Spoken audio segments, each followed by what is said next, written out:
عثمان شامی صاحب، آپ کی بھی یہی رائے ہے؟ اگر ایسا ہے تو اس ڈیڈ لاک کا ذمہ دار کون ہے؟ اصل میں یہ بات جو ہے جو ڈیڈ لاک ہے وہ تو دونوں طرف سے جو ہے بہرحال موجود ہے. اور جو پی ٹی آئی ہے اس نے، آپ دیکھیں میں تو کل بھی یہ گفتگو کر رہا تھا کہ اگر آپ کے جو اسٹیک ہولڈرز ہیں سسٹم کے، تو وہ اگر سارے مل بیٹھیں اور ایک دوسرے سے گفتگو کرنا شروع ہو جائیں تو یہ بہت ساری جو قباہتیں ہیں یہ دور ہو جائیں گی، یا یہ بہت ساری مشکلات جو ہے یہ دور ہو جائیں گی. تو میرا خیال تو یہ کہ سب لوگوں کو تھوڑا تھوڑا اگر وہ اپنے دلوں میں اسپیس پیدا کر لیں تو کوئی راستہ نکل سکتا ہے درمیانی. باقی جہاں تک یہ بات ہے کہ کچھ بھی ملک میں صحیح نہیں ہو رہا، تو میرے خیال سے یہ بھی غلط ہے. ابھی آپ دیکھیں، جیسے آپ نے ذکر کیا، ایک تو ہماری میں بڑی زبردست جنگ لڑی ہے، اس کے بعد جو آپ 2 سال پہلے چلے جائیں ملک کے اندر کیا منظر تھا. وہ یہ تھا کہ آج ڈیفالٹ ہوا تو کل ہوا. تو اب آپ کو ایک معاشی استحکام تو نظر آتا ہے، اور یہ کہ یہ کوئی ایک دن کی کہانی نہیں ہے، اس کے اثرات جو ہے وہ عام آدمی تک آتے آتے آئیں گے. لیکن اس کے لیے یہ بہرحال میں اس سے ایگری کرتا ہوں کہ ملک میں سیاسی استحکام ہونا ضروری ہے. لیکن رائے یہی ہے کہ جو آپ بتا رہے ہیں ایک تاثر کے سب ٹھیک ہے، وہ صرف حکمرانوں کے لیے سب ٹھیک ہے. کیا واقعی حکمران خاندان اور جو بھی برسر اقتدار ہیں سب ٹھیک جا رہا ہے؟ حکمران خاندان پہ آج کل جو ہے وہ بڑا ایک یعنی سوشل میڈیا پہ، جیسے کل ہم نے ذکر کیا، مفتاح اسماعیل صاحب نے کہا تھا کہ ایک بڑے سیاسی حکمران گھرانے کے $100 ملین ڈوب گئے ہیں. تو میں اس کے بعد سے میں دیکھ رہا ہوں، کل میں نے ذکر کیا تو لوگ مجھے بار بار میسیجز کر رہے تھے، سوشل میڈیا پر کافی یہ چیز کافی ہنگامہ ہے. تو میں نے کہا اس کو تھوڑا ایکسپلین کر دیتے ہیں آج کے کیا ہوا. نام بتا دیں بس ان کا. تو ہوا یہ کہ اچھا، ایک تو یہ کہ آج کی کہانی نہیں ہے، تقریباً 3 سال پہلے علی ڈار صاحب نے ایک کرپٹو کا پروجیکٹ لانچ کیا، اس کا نام غالباً تھا کوئنٹ. اس میں لوگوں نے پیسے انویسٹ کیے، اس کے اندر دبئی کے کچھ انویسٹمنٹ، یہ ہیج فنڈز ہوتے ہیں جیسے، وہ تھے. اب اس میں کوئی مطلوبہ نتائج حاصل نہیں ہوئے، جو ان کا خیال تھا کہ یعنی جو یافت ہوگی اس میں سے وہ نہیں ہو سکی، اور کرپٹو کی زبان میں ہم کہتے ہیں کہ کوئن ڈمپ کر گیا. اس کو انہوں نے اس کے نقصان کا ازالہ کرنے کے لیے ایک پلانٹ کے نام سے ایک اور کوئن لانچ کیا. وہ بھی یعنی اس میں مطلوبہ نتائج حاصل نہیں ہوئے اور وہ بھی ڈمپ کر گیا. اب ہوا یہ کہ جن لوگوں کے پیسے تھے وہ یو اے کے بڑے بڑے کاروباری اور فنڈز تھے، انویسٹمنٹ ڈوب گئی ساری. اب ان کی انویسٹمنٹ جب ڈوب گئی تو انہوں نے جو ہے اس کا ازالہ کرنے کے لیے میرے خیال میں کوئی قانونی چارہ جوئی جو ہے وہ اس کا آغاز ان کے خلاف کیا ہوا ہے. اچھا. تو اس طرح ہوتی ہوتی یہ خبر جو ہے وہ یہاں باہر آ گئی. تو اب لیکن ایک بات آپ یہ سمجھیں، میں طرح طرح کے تبصرے اس پہ دیکھ رہا ہوں سوشل میڈیا پہ، اور ویسے ہمارے صحافی دوست بھی کر رہے ہیں. وہ کہہ رہے ہیں کہ یہ پیسہ کہاں سے گیا تھا، اس کی منی ٹریل ڈھونڈیں، یہ اتنی رقم آئی کہاں سے تھی، یہ کیا کہاں لگائی گئی. بھائی کوئی پیسہ یہاں سے نہیں گیا تھا پاکستان سے، وہ ایک بزنس وینچر تھا ان کا وہاں پہ، اس میں ان کو مطلوبہ نتائج حاصل نہیں ہوئے، اس میں جو انویسٹرز تھے وہ اب ان کے پیچھے پیچھے ہیں. دوسری بات آپ دیکھیں، ایک بات اور سمجھنے کی، ڈار فیملی مشکل میں، ڈار فیملی کو یہ تھوڑی سی مشکل پیش آ سکتی ہے. اور جہاں تک مجھے معلوم ہے تو اسحاق ڈار صاحب کا اس میں ڈائریکٹلی کوئی لینا دینا نہیں ہے، سوائے اس کے کہ وہ ان کے صاحبزادے ہیں جنہوں نے جو یہ کام کرے. دوسری بات یہ کہ اب یہ اس بات کو جو ہے استعمال کر کے پاکستان کا جو کرپٹو انیشیٹو ہے اس کے اوپر تنقید کی جا رہی ہے، اس کے خلاف سازش کی جا رہی ہے.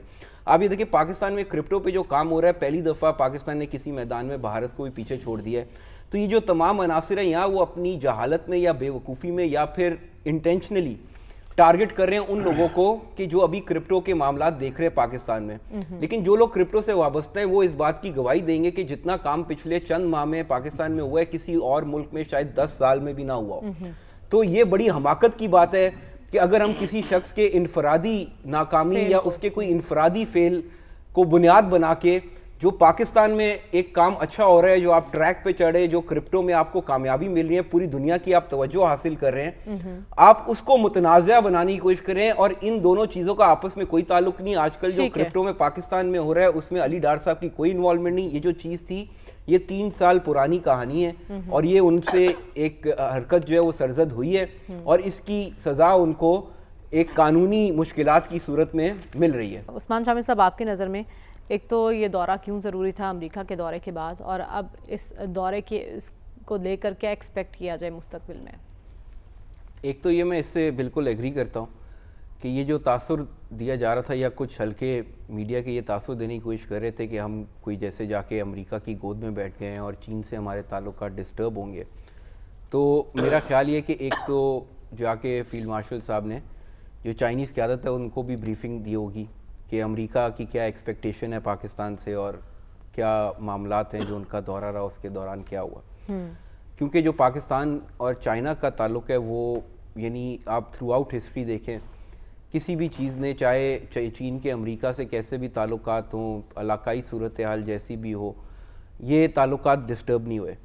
دوسرا عامر زیاد صاحب نے جو بات کی کہ پاکستان نے چائنا اور امریکہ کی بھی ایک دفعہ بات کرا چکے ہیں, تو اس میں ایک تاریخ کا بڑا دلچسپ سبق بھی ہے.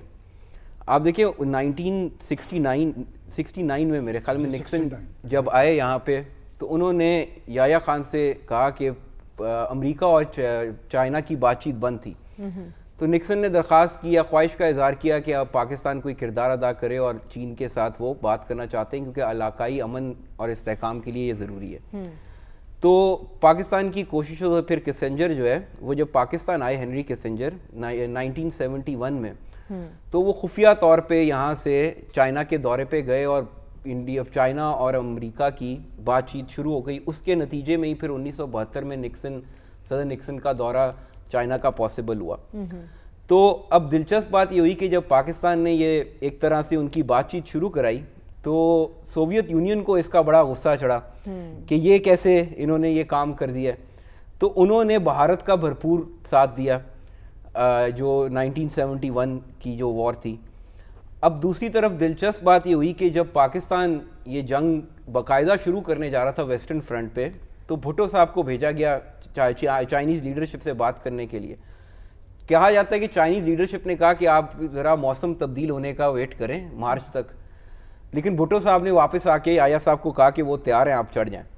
اب یحییٰ صاحب کے ذہن میں دو باتیں تھی کہ چین بھی ساتھ ہے اور امریکہ سے بھی بیڑا آئے گا, مدد آئے گی, تو وہ تو نہیں ہوا.